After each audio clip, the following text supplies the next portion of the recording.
ملک بھر کی طرح ٹھٹہ میں بھی کشمیریوں کے ساتھ اظہار یکجہتی کے لیے ضلعی انتظامیہ کی جانب سے ایڈیشنل ڈپٹی کمشنر 1 محمد علی خواجہ کی قیادت میں ڈی سی آفس سے ڈی سی چوک مین نیشنل ہائی وے تک یوم یکجہتی کشمیر ریلی کا انعقاد کیا گیا۔ ریلی میں محکمہ تعلیم، صحت، police, revenue, social welfare, information, زکوٰۃ، اشر و دیگر مختلف محکموں کے افسران و عملہ، مختلف اسکولوں کے اساتذہ، اسکاٹ، سیاسی و سماجی رہنماؤں، صحافیوں، سول سوسائٹی اور مختلف این جی اوز کے نمائندوں کی جانب سے کشمیری بھائیوں سے اظہار یکجہتی طور پر بینرز، پمفلیٹ اور پلے کارڈ اٹھائے ہوئے ان کے حق میں زوردار نعرے بازی کی گئی۔ اس موقع پر ایڈیشنل ڈپٹی کمشنر 1 محمد علی خواجہ نے ریلی کے شرکاء سے خطاب کرتے ہوئے کہا کہ بھارت نے 5 اگست 2019 سے ایک مذموم مہم کا آغاز کر رکھا ہے۔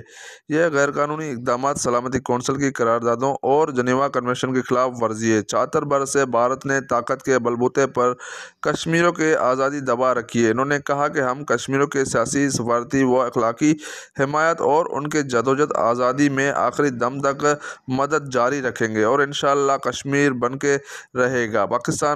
ان کا کہنا تھا کہ اقوام متحدہ نے کشمیریوں کو حق خود ارادیت دینے کا وعدہ کیا تھا۔ اب اقوام عالم کو چاہیے کہ وہ کشمیریوں کو حق خود ارادیت دلانے کے لیے اپنا بھرپور کردار ادا کرے۔ تنویر علی، وش نیوز، ٹھٹہ۔